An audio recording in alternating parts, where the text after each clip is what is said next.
জয় রাধে। আজ আমি চলে এসেছি এমন একটি জায়গায়, আমার ছোটবেলার স্মৃতির অনেকটা অংশ জুড়ে যে জায়গাটি রয়েছে।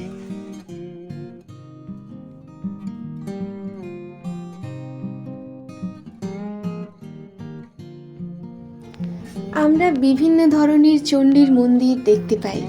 এই চণ্ডীর নাম বরাহ চণ্ডী।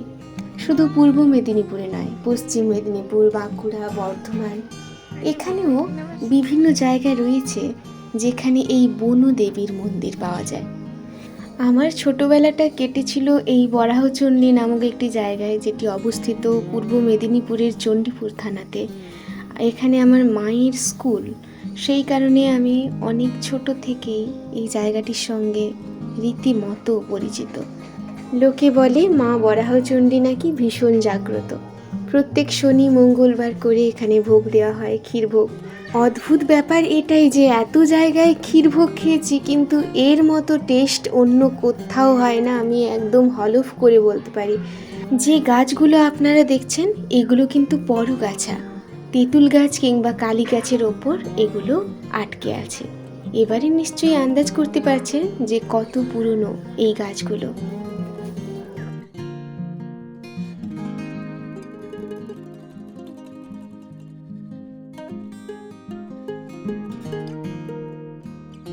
এখানে কিন্তু শিলাখণ্ড রয়েছে যাকে দেবী রূপে পূজা করা হয়, আর নতুন মন্দির তৈরি হচ্ছে বলে আলাদা করে একটি জায়গায় মাকে রাখা আছে।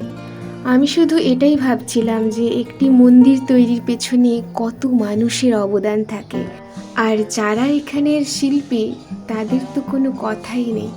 এত মনোযোগ দিয়ে এত সুন্দর করে সব আলপনা করছে, ঠাকুর বানাচ্ছে, আমি মন দিয়ে দেখছিলাম।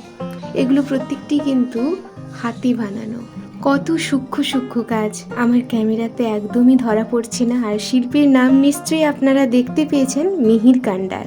মন্দিরটি দেখতে রথের মতোই, সেইভাবেই বানানো। আমি শুধু ভাবছিলাম যে এটা যখন কমপ্লিট হবে তখন কতটাই না সুন্দর লাগবে। মা বরাহচণ্ডীর কৃপায় আমি অনেক কিছু ফিরে পেয়েছি, তার মধ্যে মানুষকে ফিরে পেয়েছি কিনা জানি না, কিন্তু জিনিসপত্র হারিয়ে গেলে এই মা কিন্তু সত্যিই খুঁজে দেন। সে যাই হোক, এই যে আমার মা স্কুলের কী সব খাতাপত্র দেখছে। মায়ের চাকুরি জীবন 22 বছর হয়ে গেছে, অতএব বুঝতেই পারছেন একদম ছোটবেলা থেকেই আমার এখানে আনাগোনা।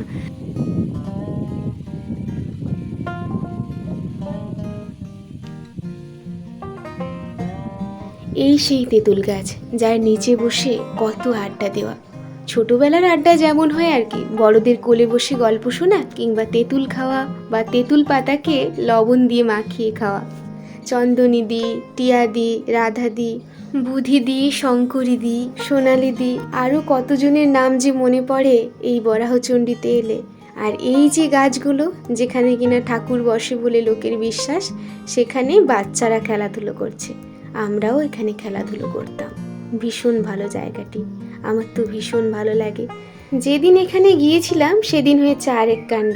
এই যে ছেলেগুলো, এরা কিন্তু আমাদের গ্রামেরই ছেলে, ওরা এসেছিল এখানে পুজো দিতে, তাই আমিও কিন্তু ওদের সঙ্গে তাল মেলালাম।